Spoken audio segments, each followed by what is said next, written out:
Hello, and welcome back to another session of Shaping the Future. I'm Dr. Jeff Gold, and I have the honor of serving as the president of the University of Nebraska.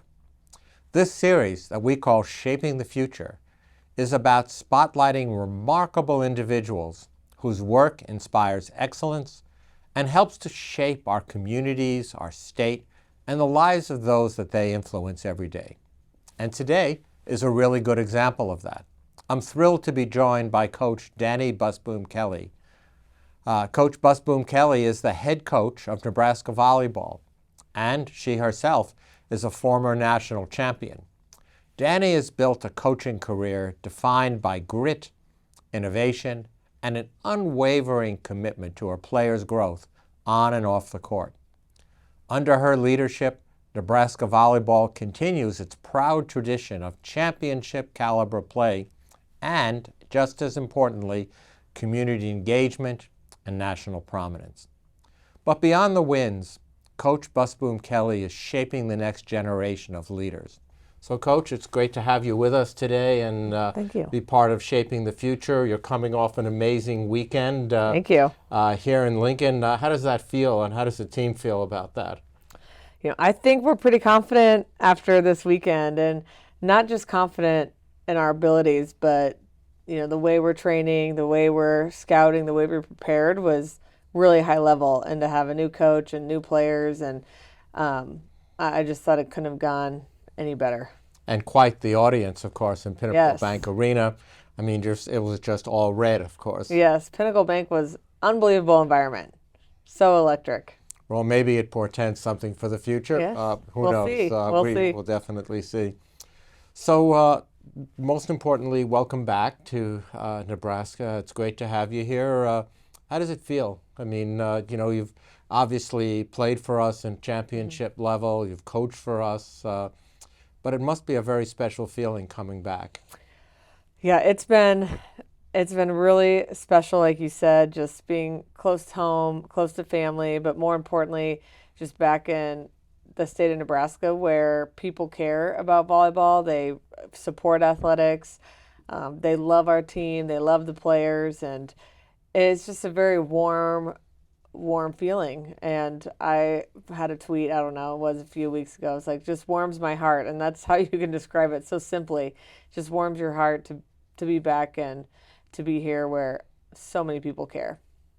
Well, there's no question that I'm sure there are other parts of the country where there's a lot of energy about women's sports and volleyball, but I'll bet they're none higher and more intense than, I don't think so. than No here way. in Nebraska. It's just a ton of energy, and I know we're so pleased to have you back and leading the team. So as we look forward to to your time here and to not just this team, but building the future, how do you see women's sports evolving? I'm always interested in people's, certainly the story of Caitlin Clark has really captured the headlines, and I see volleyball moving in that direction as well.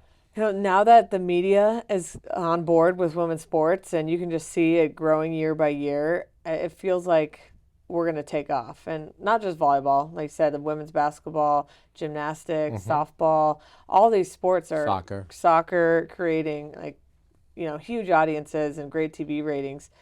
And I do think it's because these media outlets are promoting it, and they have the right announcers at these events. It's not the bare minimum. 5 years ago it was the bare minimum, one announcer, maybe two, if it was even on TV. Now they have sideline reporters. They've got a pre-show, an after-show. So it's just being done at a high level, just like they would do for an NBA or an NFL game. And people care about the press conferences, and they Yes. love to meet the players, Yes. things of that nature. It's interesting, you and I were at an event last week where we had a number of alumni and donors that were together, and that was the highest attendance that we've ever had at an event of that nature. And it just, to me, is just a marker of the level of excitement. Yeah.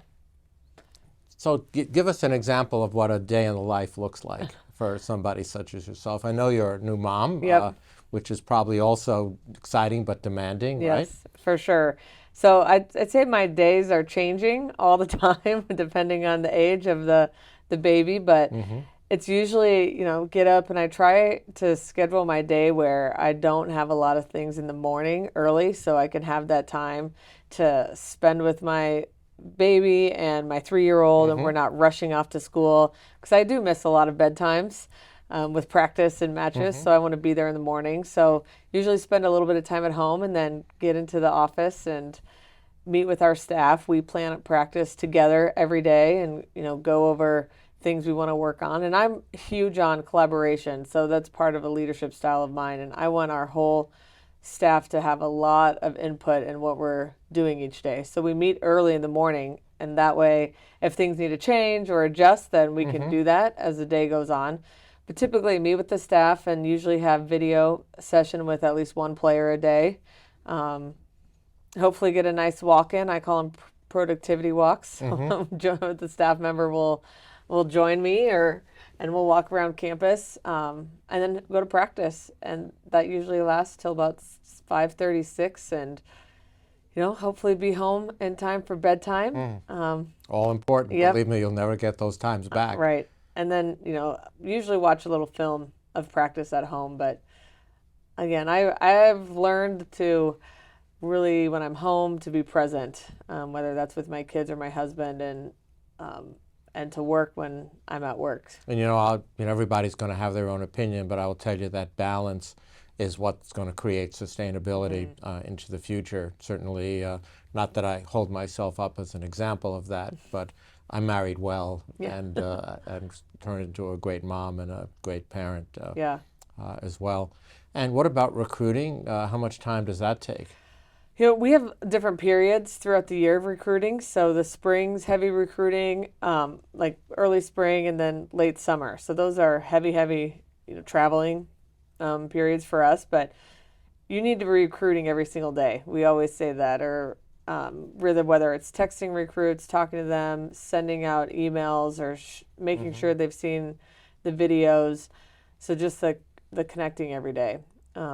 And then we also have a number of coaches we'll connect with after weekends. So it really is a little bit every day, but traveling is more in the spring and summer. And do you think the NIL and the revenue sharing models are going to impact volleyball as much as they may some other sports? It's coming, and I don't know if it'll be quite to the level of football or men's basketball, but it's definitely going to start having an impact, and it already has with the transfer portal, and hasn't bled in quite as much to the high school prospects, but right, as it has in football. Yeah, as it has in football, but the transfer, it's there for sure. And when is the volleyball portal? It's in May. It's in May. And there is one in December and one in May. So December with our sport, unlike a lot of sports, our season runs from August to December, then it's done. So there's a lot of mid-year transfers and mid-year enrollees, which is a little bit unique compared to some other sports. Yeah, it's sort of interesting because, as you're probably well aware, there's a lot of debate going on about two portals, and I think there's consensus there should probably only be one. There's just no consensus as to which one it should be, right? Which is a much bigger question. Well, I just want to thank you for joining us today in Shaping the Future. And most importantly, I want to thank you and your family for coming back to Nebraska and how excited we are to have you here and for the future of our volleyball program. It's just amazing. Congratulations. Thank you. We're so thrilled to be here.